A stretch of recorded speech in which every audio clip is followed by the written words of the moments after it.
পাকোড়া তো আমরা অনেকেই অনেকভাবে খেয়ে থাকি, কিন্তু এই শীতে সবজি পাকোড়াগুলো খেতে হয় কিন্তু অসাধারণ মজার।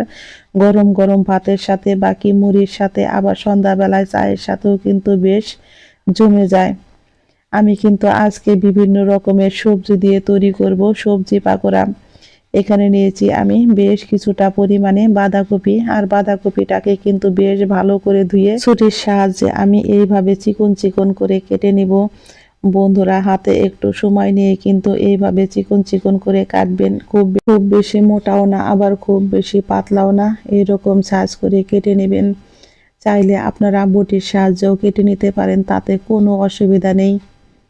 হ্যালো বন্ধুরা, সুলতা কুকিং রেসিপির পক্ষ থেকে সকলকে জানাই স্বাগত। এখানে নিয়েছি আমি কিন্তু বেশ কিছুটা পরিমাণে মূলো, ফুলকপি, আর নিয়েছি আমি সিম ফুলকপি মূলোগুলোকেও কিন্তু আমি একই রকম ভাবে চিকন চিকন করে কেটে নিয়েছি। এখন আমি এর মধ্যে দিয়ে দেব বেশ কিছুটা পরিমাণে পালং শাকগুলোকে কিন্তু আমি ছুরির সাহায্যে এইরকম ঝুরি করে কেটে নিব। খুব বেশি ঝুরি না বন্ধুরা।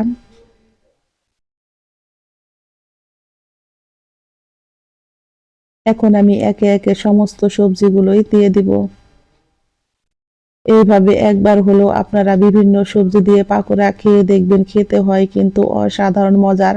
আমি এর মধ্যে দিয়ে দিয়েছি বড় সাইজের একটা আলু কুচি, এক মুঠো পরিমাণে কাঁচামরিচ কুচি, আর দিয়েছি এক মুঠো পরিমাণে পেঁয়াজ কুচি। ঝালটা আপনারা আপনাদের পছন্দ অনুযায়ী খাবেন। আর দিয়েছি আমি এক মুঠো পরিমাণে বন্ধুরা ধনিয়া পাতা কুচি। ধনিয়া পাতা কুচিটা কিন্তু আমার স্কিপ হয়ে গেছে। আমি এখন এর মধ্যে দিয়ে দিব একটা ডিম। আমি দিয়েছি এর মধ্যে হাফ চা চামচ পরিমাণে হলুদের গুঁড়া, হাফ চা চামচ পরিমাণে ধনিয়ার গুঁড়া, আর দিয়েছি আমি অল্প একটু পরিমাণে ফুড কালার।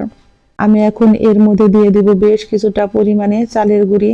আমি এখানে কিন্তু হাফ বাটি পরিমাণে চালের গুঁড়ি নিয়েছি, কারণ যেহেতু আমার সবজি পাকোড়াগুলো কিন্তু অনেকগুলো, সেই জন্য আমি কিন্তু হাফ বাটি পরিমাণে চালের গুঁড়ি দিয়েছি।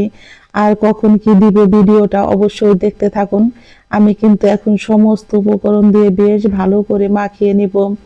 এই চালের গুঁড়িটা কিন্তু আমি বাসায় তৈরি করেছি, শুকনো চালের গুঁড়ি।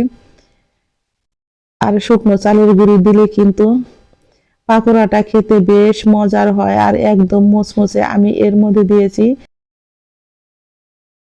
এর মধ্যে এখন আমি দিয়ে দিব হাফ বাটি পরিমাণে কর্নফ্লাওয়ার। কর্নফ্লাওয়ার দিলে কিন্তু পাকোড়াটা বেশ ক্রিস্পি হয়। আমি কিন্তু এখন সমস্ত উপকরণ দিয়ে বেশ ভালো করে মাখিয়ে নিব। বেসনটা কিন্তু বন্ধুরা হয়তো আমার স্কিপ হয়ে গেছে, আমি কিন্তু এখানে হাফ বাটি পরিমাণে বেসন দিয়েছি। আপনারা চাইলে কিন্তু ডাল বাটাটাও দিতে পারেন, তাতে কোনো অসুবিধা নেই। আমি এখন সমস্ত উপকরণ দিয়ে কিন্তু বেশ ভালো করে এইভাবে মাখিয়ে নিব। এর মধ্যে কিন্তু আমি কোনো জল ব্যবহার করব না। আস্তে আস্তে আমার সবজি থেকে যে জল বের হয়, সেই জলেই কিন্তু আমার এগুলো মাখা হয়ে গেছে। আমি এখন চলে যাব চুলায় কড়াইতে দিয়েছি পরিমাণ মতো সাদা তেল। তেলটা আমার গরম হয়ে গেছে। এখন চুলার আঁচটাকে একদম লোতে রেখে আমি এখন কিন্তু পাকোড়াগুলো আস্তে আস্তে এইভাবে ভেজে নিব। বন্ধুরা, যে সব বাচ্চারা সবজি পাকোড়া খেতে চায় না, তারাও কিন্তু চেয়ে চেয়ে খাবে, এতটাই পরিমাণে মজার হয়। আমার কিন্তু পাকোড়া এক পিঠ ভাজা হয়ে গেছে। আমি এখন উল্টে দিব।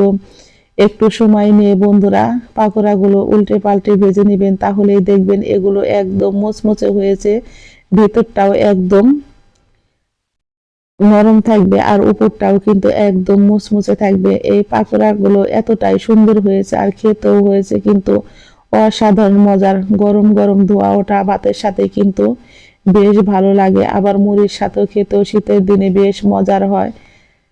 সন্ধ্যাবেলা চায়ের আড্ডাও কিন্তু আমরা এইভাবে সবজি পাকোড়া তৈরি করে নিতে পারি। বাসায় যদি আমাদের হঠাৎ করে কোনো মেহমান এসে পড়ে, আমরা যদি এইভাবে সবজি পাকোড়া করে দেই, তারা কিন্তু ভীষণই খুশি হবে, এতটাই পরিমাণে মজার হয়। আমার পাকোড়াগুলো কিন্তু গোল্ডেন কালার হয়ে গেছে। এখন আমি চুলাই থেকে নামিয়ে নিব। আমি কিন্তু আবারও পাকোড়াগুলো এইভাবে ভেজে নিব। পাকোড়া ভাজতে কিন্তু বেশি সময় লাগে না, হাতে একটু অল্প সময় নিয়েই কিন্তু ঝটপট তৈরি হয়ে যায় এই সবজি পাকোড়া। কিন্তু খেতে হয় বন্ধুরা অসাধারণ মজার। কেউ বুঝতেই পারবে না যে এতগুলো সবজি দিয়ে এইভাবে সবজি পাকোড়া করা হয়েছে। আমি পাকোড়াগুলোকেও কিন্তু এইভাবে উল্টে পাল্টে বেশ সুন্দর করে ভেজে নিব। পাকোড়াগুলো কিন্তু দেওয়ার সাথে সাথে আপনারা উল্টাতে যাবেন না।